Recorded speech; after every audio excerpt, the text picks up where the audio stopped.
Cline. So if you haven't seen too much of the Hardened Scales deck, a lot of cards in it that you do not traditionally see in Affinity. Cards like Animation Module, Throne of Geth, Evolutionary Leap, and then, of course, 4 copies of Hardened Scales. Right. Also, Arcbound Worker is a card that the stock builds of Affinity kind of left behind years ago. Was quite the standard player. But yeah, it was in that version, and really we hadn't seen it since. And Egolf will be on the play here. A fetch and a cycling of Hollow One. And a Faithless Looting, seeing if we can get some Hollow Ones. Yep, this would be the requisite 3 cards. And if there's a turn 1 Hollow One, that's going to be a bingo for me. Let's get that out of the way. Be a good way to start and that. Wow! No, boom. This match will have more turn 1s. He did discard a Flamewake Phoenix. Would have been perfect to go with this Hollow One. Now Brandon Cline, see if he can get a good start here. It'll be a Forest and Ancient Stirrings. That's an amusing element of the Hardened Scales deck. It's the only Ancient Stirrings deck where your Ancient Stirrings doesn't find your best card. You just can't pick up Hardened Scales with it. So is that true in this? Is Hardened Scales the best card in this deck? Yeah, you're really powering down a lot of what's happening in stock Affinity by going for Hardened Scales when you don't have Hardened Scales. You're missing out on having more 0-mana creatures, things like Signal Pest, things like Cranial Plating that are very low maintenance. When you do have that Hardened Scales, though, that's the prize. That's when your deck actually performs better. So Brandon, his Ancient Stirrings finds him a Welding Jar, which he'll cast, and then casts a Mox Opal, but no third artifact, so just passes the turn for now. A fine start. This sets up to have something like turn 2 Hardened Scales plus one of the 2-mana creatures in the deck. Just a second land for Egolf. Neither deck really impressing all too much. We'll see what Brandon does on the second turn here. As we get Inkmoth Nexus, Arcbound Ravager. Now Metalcraft has been achieved, so Mox Opal's online. And he's going to tap it and make mana and immediately sacrifice it to the Arcbound Ravager to make, and then makes another Mox Opal, second mana, and Steel Overseer. Fancy, that one's going to work out pretty well, though. Yeah, this is a fine start, certainly given the fact that Egolf's draw so far has been pretty anemic. Once you start activating that Inkmoth Nexus, firing up the Steel Overseer, you can make that lethal pretty quickly. Yeah, now I was going to say the Hollow One deck is pretty light on removal, which it is, but Michael has some of it here. He uses Collective Brutality to shoot down Steel Overseer. That was actually a very interesting decision point there for Brandon Cline. He could have chosen to sacrifice the Overseer to the Ravager or the Ravager to itself and pump the Overseer out of range. Given that Hollow One is a deck that has such little in the way of interaction, I kind of would be inclined to pick a line that puts the Inkmoth Nexus up to 5 as quickly as possible. Sure. And sacrificing the Ravager does kind of get you there. You just need one more counter, and you can just put all the counters on the Inkmoth Nexus. He's taking it slow, though. It looks like he's playing around Egolf having a Lightning Bolt on top of that Brutality. Yeah, and he attacks Egolf down to 9 with that first Ravager hit. Going back over to Egolf's side, we're going to see a Goblin Lore. Drawing 4, discarding 3 at random. He hasn't got anything going yet. You see, we're going to discard another Goblin Lore and a Blackcleave Cliffs. And again, he's missed on Hollow Ones. I don't know if he even has a Gurmag Angler. This has just been a mess of a game from the Hollow One side. Yeah, you're seeing kind of an example of the fail rate of the deck. Meanwhile, the Hardened Scales is not presenting its fastest possible draw, but it's more than enough to compete with something like this out of the Hollow One deck. Yeah, I think this feels like the type of draw that out of Hardened Scales will frequently lose games, but Brandon's deck's really been forgiven by the fact that Michael's hasn't shown up at all. Right. And from here, with the 2 Ravagers, I would like to see a shove on the Inkmoth Nexus for 5 on this turn. Okay. You can still maintain the Welding Jar on top of that. You can even get it up to 6 if you're concerned about something like a main deck Dismember. Here's Inkmoth. Hangerback Walker up to 2. Actually, we might have the full 10 on this turn. Yeah, we have 2 Ravagers. The Hangerback Walker is going to make 2 more artifacts. This very well is already, this is already lethal. So I'm going to count it out here. So what happens there, we tap the Hangerback Walker. You have the Arcbound Ravager sacks. You saw 5 counters on the Arcbound Ravagers. You can sacrifice the 2 Thopters. That's 6, 7 counters. Sacrifice the Welding Jar up to 8 counters. And when you sacrifice a Ravager to a Ravager, that's 9. And then the last one, then you have 9 counters on the Ink Moth, so that's 10. Yeah, I mean, sacrificing Ravager to Ravager just gives you 2 free counters, right? You have Modular plus an artifact, and the Ravager also already had a starting point, so looked like more than enough from where I was sitting. And looks like that from both players, they agree. So Brandon Cline takes the first game here with Hardened Scales, and we now move over to the sideboards. On Egolf's side, for our Hollow 1 player, we have 3 Ancient Grudge. That one's not bad. There you go. 3 Leyline of the Void. That card actually has some implications against Hardened Scales, as they are relying a little bit more on cards going to the graveyard. Yeah, we're specifically looking at Arcbound Ravager, Arcbound Worker, Hangerback Walker, and actually, that's it, but that certainly is enough. Yeah, that's a good spread. You know, I'm not super keen on Leyline of the Void, but I wouldn't be terribly surprised to see it. I know that Rest in Peace frequently comes in against this deck out of the controlling decks. We have a couple Blood Moon, a couple Grim Lavamancer, a Big Game Hunter, a Collective Brutality, and Engineered Explosives, a Fatal Push, and a Slagstorm. So this lean stuff, the Explosives, the Fatal Push, I like that a good amount. Definitely like the Ancient Grudge. Could see the argument for the Leyline of the Void. The Grim Lavamancer, the Big Game Hunter, this stuff isn't the worst either. Yeah, well, against traditional Affinity, Grim Lavamancer is a pretty good card. Because there aren't Vault Scourges and Signal Pests hanging out, does it become worse here? It does. If you don't have it on turn 1 as well, it can be pretty tough to actually hit a Steel Overseer with the Lavamancer. And then once that's active, you're running into all kinds of problems. Now on Brandon's side, he's got 4 Damping Spheres, 4 Nature's Claims, 2 Dismember, 2 Surgical Extraction, a second copy of Evolutionary Leap, a Grafdigger's Cage, and a Karn, Scion of Urza. I think the big find here are those 2 Dismembers. They can cover Hollow 1, they can cover Gurmag Angler. It generally makes it pretty difficult for the Hollow 1 player to close. The Grafdigger's Cage is pretty reasonable. There's a good amount of stuff jumping out of the graveyard in the Hollow 1 deck. Your Bloodghast, your Flamewake Phoenix, Flashing Back, Faithless Looting is also a thing that stops. Mostly I'm just looking at Dismember. I suppose Surgical Extraction also kind of plays. For the most part, though, the Hardened Scales deck is kind of winning on the battlefield. This isn't a deck that's going to just destroy you because the graveyard's a little bit better. If you're doing your thing, you're kind of already better on the battlefield, so I wouldn't go too heavy on Graveyard Hate. Sure. Now, if you missed our action from yesterday, you can check all this out on our YouTube page, youtube.com/StarCityGames. We have all full event recaps of all our rounds of play from previous events. We also have our Versus Series flashback and Best of the SCG Tour. You can find all that over at StarCityGames.com, or YouTube.com rather, Star City Games.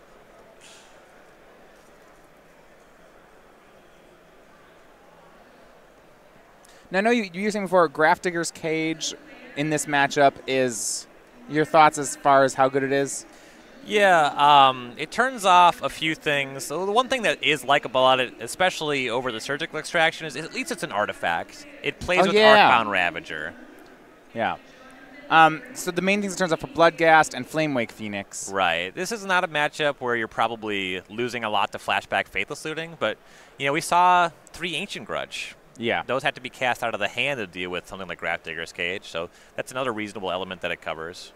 We see Flamewake Blade Adept, and here is that turn 1 Grafdigger's Cage that Brandon has the one of. We'll see how much work it does. Yeah, don't mind that. Now, of course, Michael has one of those 3 grudges in his hand. Not going to matter as much. Right. Even still, though, you directed Ancient Grudge to Grafdigger's Cage. Then maybe you can set up Steel Overseer plus Welding Jar and hope that there's no more interaction for that. Second Flameblade Adept and a swing from Egolf. He has a copy of Burning Inquiry in hand, but it looks like he's choosing to wait a turn before casting it so that it can pump both these adepts. Yep, I'm a big fan of that. And given the Hardened Scales version of Affinity being present here, Flamewake Adept has Menace. It's way less likely that Brandon produces 2 blockers on this turn, so both of the adepts should be able to connect on the following turn. Brandon's turn 2 here is Hangerback Walker and Mox Opal. He passes. Brandon, this is something interesting, Ryan. I saw 2 basic forests in his hand. This is actually tell me more about this. This is a 6 basic forest deck? Yep. So when it comes to traditional Affinity, they sometimes run 1, 2 basic lands. Your Multicolor lands are a little bit better. You want a lot of creature lands. When it comes to Hardened Scales, you have to be able to cast Hardened Scales. You have to be able to cast your Ancient Stirrings, which you play 4 copies of as well, which just means that you have to play a lot more forests. Yeah, I see actually here only 2 copies of Blinkmoth Nexus. Right. Yeah, so 6 creature lands. Yeah, and Blinkmoth Nexus is quite a bit worse than Inkmoth Nexus in this deck. When this deck's actually doing its thing, the amount of regular damage it deals tends to be really high. You end up with creatures with 5 or more +1/+1 counters on them. Switching that over to Blinkmoth Nexus is kind of whatever. At least Inkmoth Nexus is kind of a double strike creature. So Faithless Looting from Egolf and Cycling Street Wraith, that's going to pump both Adepts 3 times. This is a swing for 8. Brandon will drop down to 11. And a 3rd Adept. This is really scary going into the following turn. Jackal aggro. And there's still that Inquiry in hand, right? Yeah, that looks looking pretty lethal, isn't it? Right. Now, Brandon has, I believe, a Walking Ballista in hand. I don't think he can make it any larger than a 2/2 here. Yeah, it would take some Hardened Scales, some shenanigans to do that. Just 4 mana available here, no scales. Egolf actually in his hand, Ryan, has a Faithless Looting and Burning Inquiry. So he's just going for, 1-drops and giant growths, it looks like. With the combination of Faithless Looting and Inquiry, if you start with the looting, that means you'll always have the Inquiry at the end. Exactly. +5, that makes just 2 Adepts lethal. That means you need 4 blockers to stop that. They're all 6s, so that'd be 18 damage here. Now, if Cline deploys Ballista on 2, and those creatures are maintained, he can make a double block and then fire the Ballista at the other Adept. But given this hand, he's going to need to do that or something that covers that much. And the problem with that play, I mean, you're right, it keeps him alive. The part that I don't like is that then that double block doesn't actually remove the creature it's blocking. You kill nothing in combat. You end up just getting one of the Jackals because your Ballista fires it down. And then you also don't have the mana to charge your Hangerback Walker. So you're just left with a Thopter, just a single Thopter. And that's going to be the play, Ballista and a pass from Cline. Draw here from Egolf is going to start with Faithless Looting. So yeah, these creatures are going to pump up to 3/3s. Oh, he found another Burning Inquiry. There is a world in which he casts all the things. If he can be left with Land Inquiry after the Inquiry, he can go a 3rd time. So that would be pumping for 8 on all of the creatures. You're still not lethal on 1 Adept. So here's Burning Inquiry. Both players draw 3, discard 3 at random. I guess if that's the case, you may as well just hold it. Right. Yeah, you see he doesn't deploy the land beforehand. You're still pretty fine discarding the lands. So they're all going to be 6/2s at the end when things are said and done. Brandon's hand was not great either. He had a Walking Ballista and 2 forests.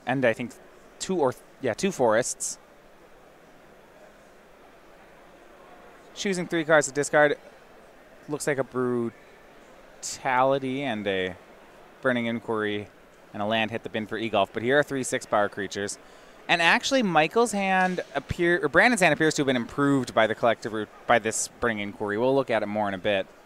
It looks like for Egolf, he was stuck with Flamewake Phoenix in hand, and he had the land where he could have activated it if it did go to the graveyard. It didn't.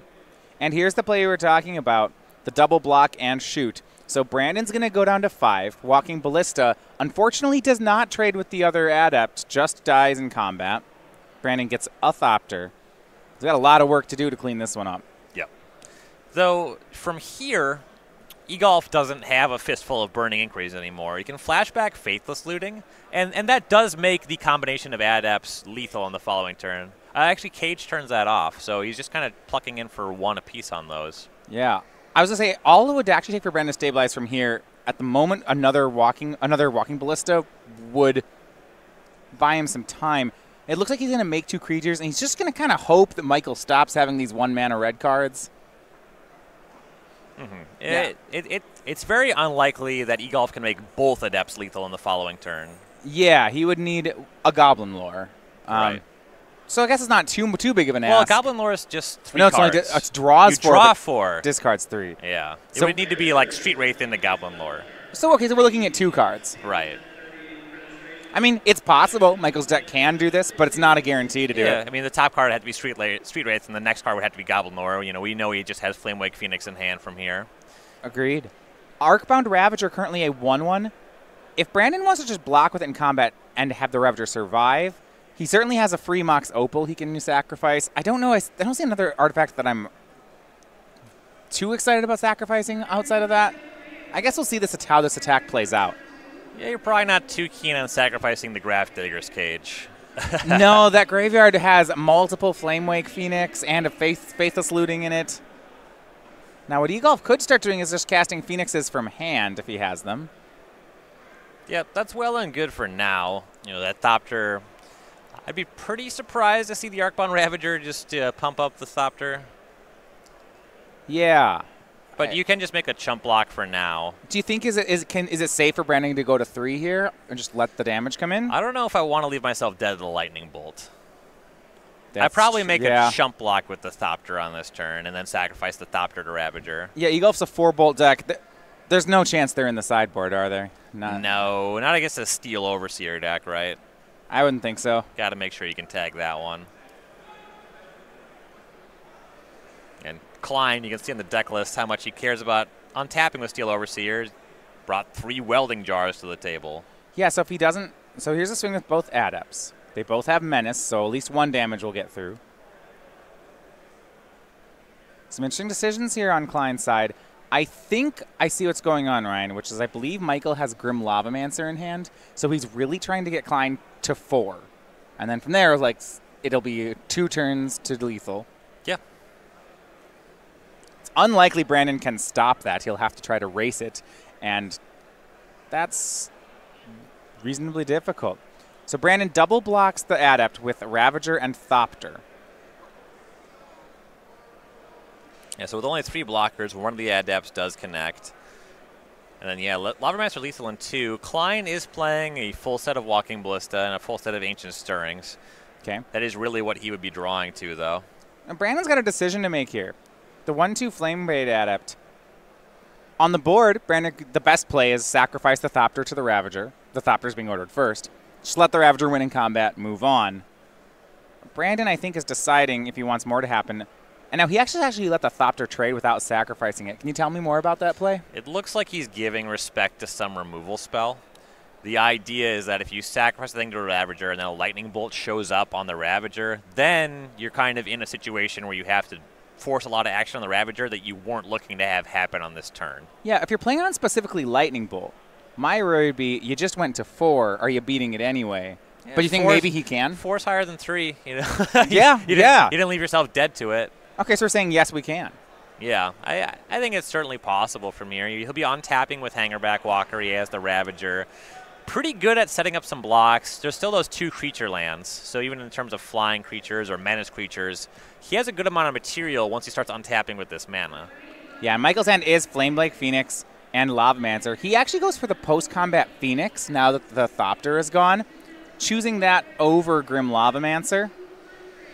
It seems to me that it's the same clock for both. The Phoenix is a lot weaker against this combination of Blink Moth, Ink Moth Nexus. Yeah, I'm inclined to agree. Both of them are 0 damage this turn, 2 next turn, 2 the following turn. I think I would have rather gone with the 1-drop. Well, the Grim Lavamancer, if it doesn't get ballisted, is 2 damage next turn. The Phoenix is forced to chump block next turn. Yeah, I was thinking best case scenarios, right? And the Lavamancer is a much safer play. And the thing about the things that are good against Lavamancer is literally Ballista. And if Ballista shows up, you're probably not winning this game anyway. And here's an animation module for Brandon. This is a fun one. All right, so whenever I got this one from Kaladesh Limited. Whenever 1 or more 1/1 counters are placed on a permanent you control, you may pay 1. If you do, get a servo. That works real nicely with Arcbound Ravager, and we're going to see some of that in play. Yeah, once you get into a situation where you're safely activating these things, you have some mana floating, you make servos, that's going to check the Flameblade Adept very easily. Yeah. For example, with 2 mana up here, Brandon already has the ability to tap Walking Ballista or Hangerback Walker to itself, get a 1, put a 1 counter on it, make a servo. Yep. Arcbound Ravager will swing, and this is where the math and hardened scales gets real fun. So let's just look at what's available on the table. There's 3 artifacts there, creature land that can activate itself. That would be 4. Or we can actually just use that to pump the Hangerback Walker instead. We can get an animation module creature here with an activation. I think we're quite a bit shy of 15, but a lot of damage can come across anyway. So Ravager swings in. We do have Hangerback activation, paying 1 to make a servo. Sacrificing Walker to put a counter onto Ravager, gets 2 Thopters. And you're saying, yeah, you didn't think that Phoenix was worth damage, and it certainly looks that way right now. Yeah, plenty of blockers available. Now the math part, here's a swing for 2. With this animation module going, it looks, so many artifacts were just made. I mean, Ryan, it feels like we're looking at Inkmoth being lethal next turn. And it looks like this is a situation where you could have cast the Lava Master on the previous turn, and then this turn, post-combat, if you drew a land, cast the Flamewake Phoenix, leave that back as a blocker for the Inkmoth Nexus. Yeah. And you use your land to activate the Grim Lava Mancer, and then you have lethal in the following turn. Meanwhile, the Phoenix is just engaging in combat where it's going to get blocked. So we see from Brandon, he's rearranged the blocks. He was debating trading with the Phoenix, but now has changed his mind. He's going to chump block the Phoenix and double block the Adept. He'll lose all those tokens he made last turn, but takes care of the Jackal. Arcbound Ravager will go ahead and eat the Thopter in the air, and he stays at 4. No blockers on Michael's side. I haven't counted it out yet, but 13 does not feel like a safe place for Michael right now. Well, 0 poison's also not a safe place. Yeah. Brandon draws. Okay. Oh, no. Well, no. Okay. Neither of those numbers are safe at all. Now it's fun. Hardened scales. Okay, if you get a 1/1 counter, you get an extra 1. Get ready. This is going to be nice. I mean, by that I mean he's probably just dead. I counted the Infect was already lethal, and now we're in a situation where just regular damage is lethal as well. That Grim Lava Mancer should block. Activating Hangerback Walker will give it 2 counters here. You can activate the animation module, sacrifice the Hangerback Walker. You get 3 bonus Thopters. That initial sacrifice on the Walker puts your Ravager up to 5 already. Then you just have 3 more artifacts. That's plus 6. Just 1 more artifact already gets you to 13.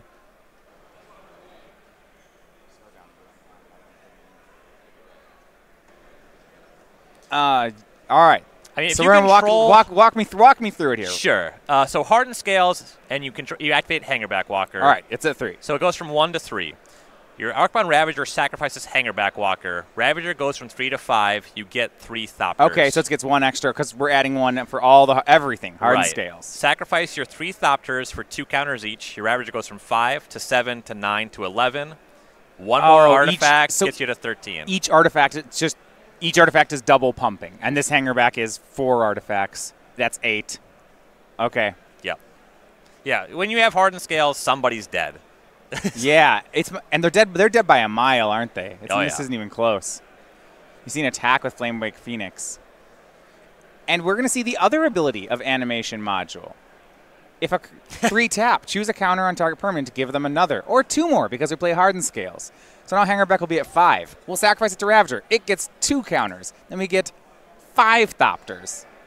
We block with all 5 Thopters. Yeah, he said I was looking for 5 tokens. There were 3. These are the 3 that are left over. Then we go back to Cline. From this point on that turn, Cline could just make a block, sacrifice to Ravager. He could make the trade like he did. It doesn't really matter. Pretty convincingly going to win this game. Steel Overseer. Sure. Little still had all these moment, I think. And Brandon putting on a show. Here's a swing for 7. And sacrifice that. Let's make it 9 damage from the Opal.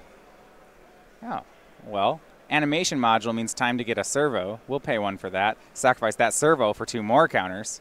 Make it 11 damage. And 1 more artifact should take care of things. How about activate that Blink Moth? Sacrifice it. Let's make it 13. Michael cycles Hollow One and picks up the cards. So Brandon Cline is your 1 undefeated player here with Hardened Scales, putting on a show. Man.